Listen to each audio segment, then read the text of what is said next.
It was about 2 feet in diameter, considerably heavier than other basketballs, and it was dark brown. The strange thing about this situation, I can't read this too well, but the midget would make the basket every time, even though there was about 26 feet above his head. It's amazing what people can see. I left the fantastic basketball courts and the power plant, and I found myself in a plowed field. I was facing south, looking at some low hills with a number of oak trees near the top of these hills. It must have been midsummer because there was dried grass with the typical golden color. The air was dusty and the sky was cloudless, although out toward the southeast there was some brown haze. At the base of the hill, all rusty, half buried was the entire front arch from the white front store in Pleasant Hill. Can you believe that? There were some children playing around it and a number of older people taking pictures. Then my dream faded. Now I was inside the main building of the white front store in Pleasant Hill. I was noticing that the hi-fi department at the back of the store was all burned out, like something had a transient peak in one of the tube-type stereos that they were selling back then. For some reason, I can't read that. I panicked. I think that's what it says. Because I thought the building might still be on fire somewhere else. I started walking the aisle. They seemed to go on forever. I felt I was in a trance, seeing all this commercialism flash past me. I can't believe I dreamt that.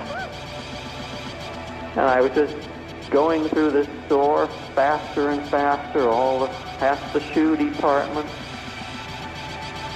And there's some groceries. I don't know what I was doing, but I can hardly read this. I guess this was from 1973. I was almost running as the rows and rows of shiny plastic objects in many bright colors seemed to become narrower. Suddenly I was in a very strange room. It was very stuffy with the strong, musty odor of moth poison. There was very thick wall-to-wall carpeting, a number of overstuffed chairs, and some big fancy green bedspread. I guess spread out on the floor. I can't read that. All of the shades were drawn and objects in the room were barely visible. It was deathly quiet, all except for the low rumbling of central air conditioning systems. Suddenly a door opened from a very brightly lit room, and it was my mother. She asked me, "What are you doing here?" And I said, "You're not really supposed to be here." Then she invited me into the other room, and it turned out to be the kitchen. I guess probably the kitchen at the house in Martinez, which I'm just 4 feet from right now. Everything's falling apart here with the damn termites. And then what else happened in this damn dream? Two very fat people, a man and a woman, were teenagers who were washing dishes. They'd been eating fried chicken at the same time. God. The man was extremely sloppy, and chicken fat was running down his neck onto his white t-shirt. The man had slightly graying, long red hair and pink skin and bright blue eyes. The woman was asking my mother, who was... Wait a minute. The woman was asking my mother, who that doesn't make any sense. Can't read it. Can't read my writing from 1973. I'll skip that part. Just then I shook hands with the man, and I remember at that instant some ragtime music began to play. It just kind of came out of the walls, and I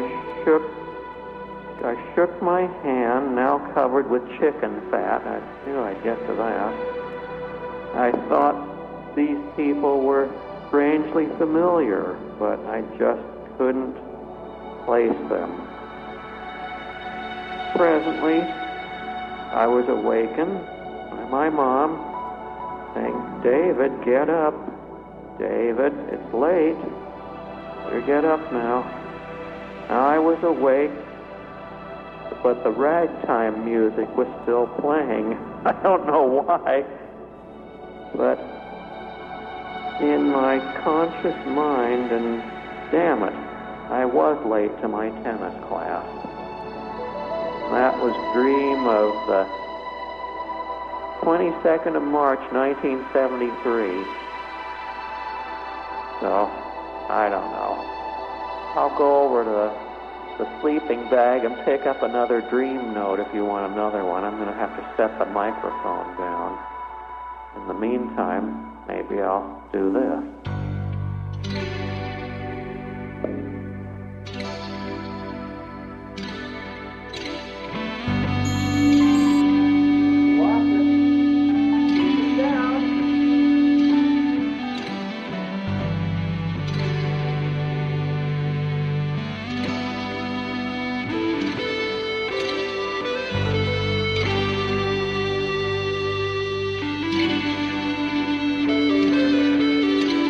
Okay, I'm back again.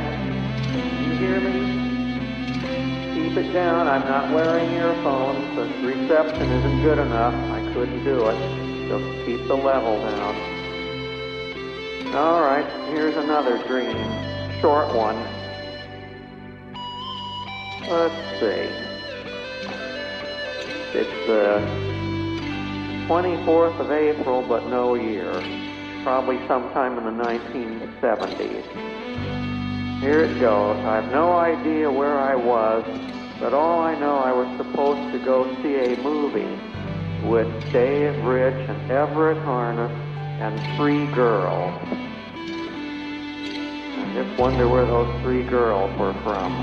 I have a feeling it has something to do with 180 G, but it doesn't say that on this note. The movie I was going to see was 2001: A Space Odyssey. Somehow I didn't go with these people. I remember feeling left out. Someone else turned this card over. Someone else went with me to the movie. Before I went into the theater, I noticed our white 1962 Dodge Dart was in the parking lot. I realized that my so-called friends must have taken it to go to the movie. The key was in the ignition and the doors were left unlocked. I noticed Everett Harness's light brown coat on the front seat. And for some reason, number 6 of lipstick on the what? It just stopped. Oh, wait a minute. No, that note was all messed up. It was just fade out with the lipstick. Then here's another part of that dream. I guess we watched the movie. Let's see, the car drove off, and I was chasing them. It must have been Everett Harness and Dave Rich. I don't know. They drove off in a cloud of dust, and I started to cry, and I asked the little kid, how was the movie? He said, okay, but it was a boring picture. Oh, that was dream of April 24th, sometime in the 1970s. I'm going to another one here. This says dream of March 13th. Doesn't say what year. I find myself walking into a large building by going through two tall white doors. I go through one door, and the other door is so close that I almost got caught. I almost got caught between the two doors. Inside the building, there is a movie being shown. Got another one about a movie. The movie has a very high-quality soundtrack, I thought. I guess I watched the movie, because here it says after the movie is over. Yeah, I'm back, and I'm finding myself in a stereo store again. And this movie was, and there was another movie, and it was demonstrating. Well, we're still dreaming. Demonstrating stereo equipment, I guess that's what it says. Okay, well, inside the store I saw Everett Harness again with someone I knew at Diablo Valley College. They were looking at some box with microphone cords all tangled up. All of a sudden, both of these people made a mad dash out of the store, and I followed. I almost got caught in the two white doors again. There was a school bus waiting. Boy, this must be an old one.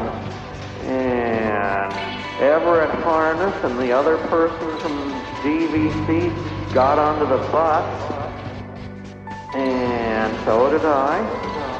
And the bus sped away. That's the last thing I saw, and I can't read the rest of it. That was a dumb one. Well, let's try this one. Here's another card. It says,